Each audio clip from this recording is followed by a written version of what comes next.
Good morning, student. Today's class 4-7 and the chapter name is Our Environment. तो इसमें देखिए आपका ये चैप्टर। तो let's start today's topic our environment. तो फर्स्टली इसमें कुछ की एस्पेक्ट्स हैं इस चैप्टर्स में आपके, जो एनवायरनमेंट्स एंड्स की एलिमेंट, इसके कुछ महत्वपूर्ण जो आपके की एलिमेंट्स हैं। उसके बाद देखते हैं ह्यूमन इन्फ्लुएंस इन एनवायरनमेंट, जो मानव है हमारे एनवायरनमेंट पर किस तरह से प्रभाव करता है या असर करता है, इफ़ेक्ट करता है। डिग्रेडेशन इन एनवायरनमेंट मतलब कि क्या आती है कमी, किस तरह से हमारे इन्वायरमेंट में क्या आती है, गिरावट किस तरह से आती है। आवर इन्वायरमेंटल कंजर्वेशन, वातावरण संरक्षण और उसका महत्व। ठीक है, तो इसके बाद देखते हैं फर्स्टली इन्वायरमेंट है क्या। तो इसमें जानने का प्रयास करेंगे कि इन्वायरमेंट क्या है।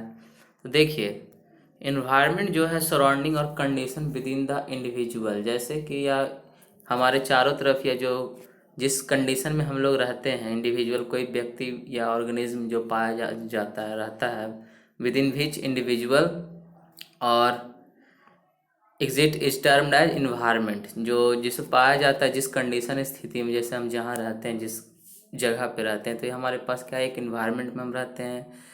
जैसे कि आपका the place we live in, जैसे कि आपका जो जगह जहाँ पे हम लोग रहते हैं, and the people things around we us, and जो चीज़ें और जो लोग हमारे आस से चारों तरफ हैं वो, तो क्या है द टर्म, जैसे कि आपका एनिमल, आपका land, buildings, all are the part of the environment, ये सभी क्या है एनवायरनमेंट के पार्ट है।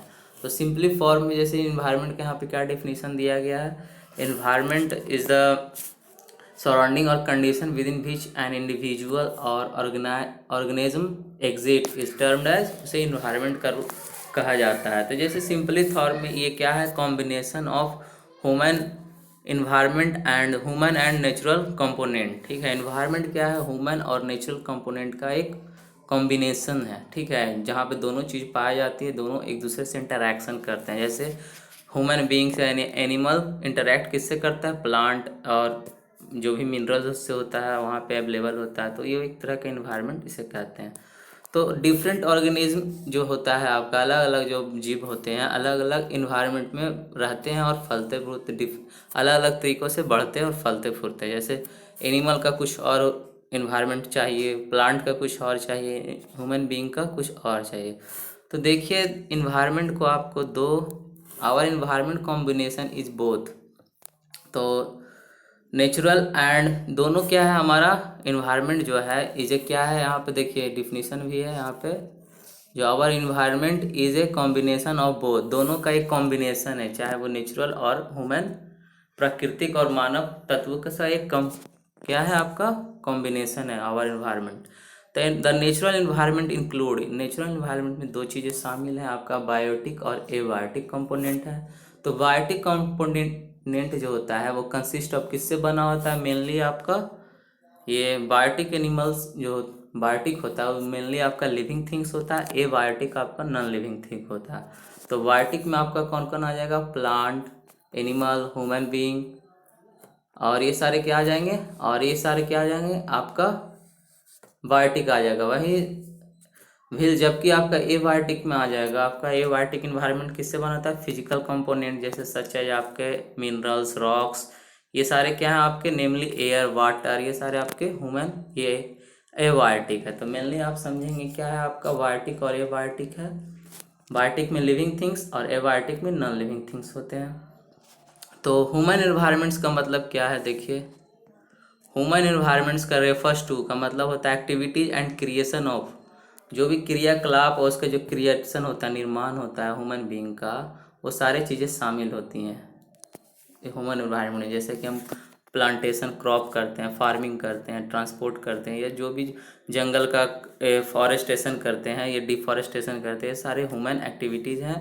और क्रिएशन है, कोई भी जो नेचुरल से हट के जो क्रिएट करता है वो सारे क्या आ जाएंगे, ह्यूमन इन्वायरमेंट आ जाएंगे। टू कंस्ट्रक्ट बिल्डिंग और आपका जैसे कटिंग प्लांट्स, ये सारे क्या है ह्यूमन। द देखिए द इंक्लूड्स, इसमें नॉट जस्ट बिल्डिंग रोड्स आपका सिर्फ बनाना ही नहीं, बट आल्सो ह्यूमन इन्वायरमेंट को क्या होता चाहिए, सामाजिक, आर्थिक और राजनैतिक स्थिति भी ह्यूमन इन्वायरमेंट के अंतर्गत आते हैं। ठीक है, सोशल, इकोनॉमिक और पॉलिटिकल। तो द टर्म ज्योग्राफी स्टडीज जो ज्योग्राफी होता है, जो टर्म है ज्योग्राफी, वो क्या अध्ययन करता है? इंटर रिलेशनशिप, दोनों के बीच का जो इंटर रिलेशनशिप है, किसके? Human being and the environment के बीच का जो संयोजन है, उसके बारे में जो पढ़ते हैं उसी को हम लोग ज्योग्राफी कहते हैं। ठीक है, उसके बाद ज्योग्राफी में यही सारी चीज़ें अध्ययन करना होता है, जैसे कि आपका जो ह्यूमन बींग्स है, एनिमल्स है, और आपका जो नेचुरल इन्वायरमेंट है, उसके बीच का इंटर रिलेशनशिप क्या है, उसी को हम ज्योग्राफी कहते हैं, उस टर्म को। तो आगे देखते हैं इसमें क्या है आपका। तो आपने देख लिया ह्यूमन क्या है, ह्यूमन मेड, जो human social and economic and political आपका हो गया। नेचुरल आपका इसमें कोई इंटरसेप्ट नहीं होता है, आपका ह्यूमन बींग से नेचुरल मिनरल्स, रॉक्स, वाटर, ये सब होते हैं। और ह्यूमन मेड एक होता है जो मानव द्वारा निर्मित होता है, क्रिएटेड बाय ह्यूमन बींग्स। तो नेक्स्ट देखते हैं इसमें आगे है आपका चैप्टर में। तो देखिए पहला फर्स्टली हम पढ़ते हैं नेचुरल इन्वायरमेंट क्या है। आपका दो इन्वायरमेंट के बारे में हमने जिक्र किया था, ह्यूमन इन्वायरमेंट और नेचुरल इन्वायरमेंट। तो इसमें देखिए नेचुरल इन्वायरमेंट रियली में है क्या। नेचुरल इन्वायरमेंट टू कंपोनेंट, इसके दो तत्व होते हैं आपके, एक हो गया लैंड और एक हो गया आपका प्लांट एंड एनिमल। ठीक है, इसके दो तत्व होते हैं। तो लैंड में इसका तीन आपका आता है, लिथोस्फीयर, वाटर एंड एटमॉस्फेयर। कहने का मतलब है भूमंडल, स्थलमंडल, वायुमंडल और आपका जलमंडल। तो इसमें मेनली, और प्लांट एंड एनिमल आपका आ गया दूसरा तत्व, जो फॉर्म क्या करता है, बायोलॉजिकल, जैविक वातावरण का क्रिएशन करता है आपका। तो इसमें आप देखेंगे कि, और these termed as domains of the earth, मतलब कि ये सारे जो टर्म्ड है, इसको डोमेन्स ऑफ द मतलब कि पृथ्वी का क्षेत्र कहा जाता है, जिसमें आपका लाइफ एग्जिस्ट। तब फर्स्टली आप देखिए नेचुरल एनवायरनमेंट के थ्री पार्ट होते हैं आपका, जो दो पार्ट होता है लैंड में आपका आता है तीन पार्ट आपका, लिथोस्फीयर आपका फर्स्ट आता है, जो भूमंडल या उसको स्थलमंडल भी कहते हैं। तो लिथोस्फीयर रियली में है क्या, तो देखिए इसमें क्या है। लिथोस्फीयर आपका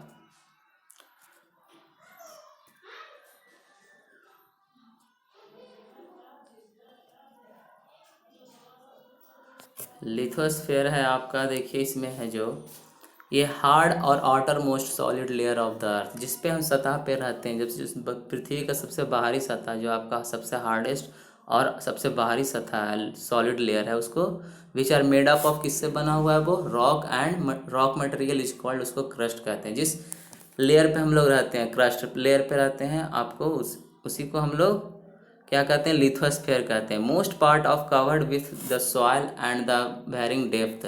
और इसके देखिए बहुत सारे गहराइयों के, इसके अंतर, कहीं कहीं गहराइयों में अंतर है, और इसके ज़्यादातर जो पार्ट हैं किससे, सॉइल लेयर से कवर्ड हैं, ढके हुए हैं। और it is an irregular surface stand over the continent as well as ocean beds. और देखिए इसके जो एक्सटेंड है, इसके जो इरेगुलर सरफेस, इसको कहीं पे एक समान इसका सरफेस नहीं, कहीं पे माउंटेन है, कहीं पे लैंड है, कहीं पे प्लेन है, कहीं पे ओशियंस है। तो साथ ही साथ इसके देखिए, इसके जो एक्सटेंट है, विस्तार है इस क्रस्ट का या लेयर, सॉलिड लेयर जो आपका अर्थ का है, ये कहीं कहीं पे क्या है, साथ ही साथ ओशियन बेड, जो ओशियन का नीचे का तलछट होता है, मतलब कि जो समुद्र के नीचे का तल को कहते हैं ओशियन बेड्स। तो इसमें इंक्लूड्स लैंड फॉर्म, इसमें सारे लैंड फॉर्म जो आपके लैंड के स्वरूप हैं सभी शामिल हैं, जैसे कि आपका क्या है, वो हो गया, वो आपका हो गया जैसे माउंटेन, प्लेट्यू, प्लेन्स। तो इट इज़ सोर्स ऑफ क्या, वेजिटेशन एंड मिनरल वेल्थ। ये क्या है आपका, मिनरल वेल्थ से स्रोत है, यहाँ पे क्या होता है, खनिज संपदा का ये भंडार है, यहाँ पे स्रोत है। जो आगे देखिए लिथोस्फीयर, तो जैसे कि हमने पढ़ा लिथोस्फीयर हो गया, तो उसको जो आउटर मोस्ट हो गया। तो इसमें आगे देखते हैं कि आपका द हाइड्रोस्फीयर क्या है। Hydrosphere all water bodies on the earth surface, जो भी आपका वाटर बॉडीज है आपका, उसे अर्थ सरफेस कहेंगे। एटमॉस्फेयर जैसे हो गया द इन्वेलप ऑफ एयर, जो भी मतलब कि एयर पाया जाता है, of all air around the earth के चारों तरफ जो भी एयर, वातावरण पर इन्वायरमेंट पाया जाता है, उसको एटमॉस्फेयर कहते हैं। ये तीन चीज़ें हैं, ये लैंड हो गया, ये वाटर हो गया, ये एयर हो गया। तो यहाँ पे देखेंगे तो अब बायोस्फीयर कहाँ पे, बायोस्फीयर उसको कहेंगे जहाँ पे लाइफ एग्जिट होता है, जहाँ पे तीनों चीज़ मिलती है और जहाँ पे जीवन पाया जाता है। तो हम लोग कहाँ रहते हैं, बायोस्फीयर में रहते हैं। जहाँ पे लैंड है, वाटर है और आपका एयर भी है। तो वहाँ उसको ये तीनों चीज़ आपको क्लियर हो गया। Lithosphere the hard outer most solid layer of the अर्थ। अब आइए इसमें आपका देखते हैं आपका क्या है। Hydrosphere the realm of water, जल का वह क्षेत्र जहाँ जिसका मतलब है हाइड्रोस्फीयर कहते हैं। ऑल वाटर बॉडीज जैसे ocean, seas, river, lakes etc together form hydrosphere. ये सारे क्या होते हैं, ये सारे मिलकर एक साथ मिलकर क्या करते हैं, हाइड्रोस्फीयर का फॉर्म करते हैं, निर्माण करते हैं। ठीक है। अब आइए बायोस्फीयर क्या है। तो बायोस्फीयर और एटमॉस्फेयर आप समझ गए। Atmosphere the layer of the earth and even us, जो हमारे जो लेयर ऑफ द अर्थ, जो मैंने कि ये हवा का जो परत है आपके अर्थ के चारों ओर यहाँ तक कि जिसमें हम रहते हैं, वो उसको क्या कहते हैं, एटमॉस्फेयर कहते हैं। ये एक्सटेंड, अब इसका विस्तार कहाँ तक है आपका, up to more than 1000 kilometre above the earth surface के ऊपर है। ठीक है। It's held around the by the, ये हमारे चारों तरफ क्यों है, बाय द ग्रेविटेशन फोर्स के कारण है। ठीक है। और the air which a mixer of various gases it is useful to us various way. और ये क्या होता है, ये it is thin layer of the ozone layer. और हमारे एटमॉस्फेयर के बाहर क्या है, एक थीन लेयर है आपका ओजोन लेयर। ओजोन लेयर को हम लोग कहते हैं O3 भी कहते हैं। ठीक है। तो it is thin layer called ozone layer, जो प्रोटेक्ट हमको करता है हार्मफुल अल्ट्रा वायलेट रेज से, जो जिससे क्या होता है, जो सन द्वारा ये हार्मफुल रेज निकलता है उससे ये प्रोटेक्ट करता है। कौन लेयर, ओजोन लेयर। और changes in the atmosphere result the changes in weather and climate, जैसे कि जो बदलाव होता है उसी का परिणाम जो चेंजेस आपका एटमॉस्फेयर में होता है, जैसे कि जो आपका वायुमंडल में जो बदलाव होते हैं उसी का परिणाम हमको देखने को मिलता है। मौसम और जलवायु में हमारा परिणाम चेंजेज होता है। तो अब आता है वर्ड बायोस्फीयर। बायोस्फीयर का आपने ऑलरेडी हम बता चुके हैं, narrow zone where the land जिसे lithosphere, water, hydrosphere and air atmosphere comes contact with each other. तीनों क्या है, आपस में एक दूसरे के संपर्क में जब आते हैं तो उस डोमेन को, उस क्षेत्र को क्या कहते हैं, कॉल्ड बायोस्फीयर कहते हैं। Makes the earth is unique planet, जो क्या करता है, यह अर्थ को एक यूनिक प्लैनेट बनाता है इन सोलर सिस्टम में, हमारे सोलर सिस्टम में। और यहाँ पे क्या होता है, life being exit only the biosphere. और जो लाइफ एग्जिट होता है आपका सिर्फ बायोस्फीयर में ही संभव हो पाता है। जैसे एनिमल, प्लांट, ह्यूमन बींग्स, ये सारे कहाँ रहते हैं, आपके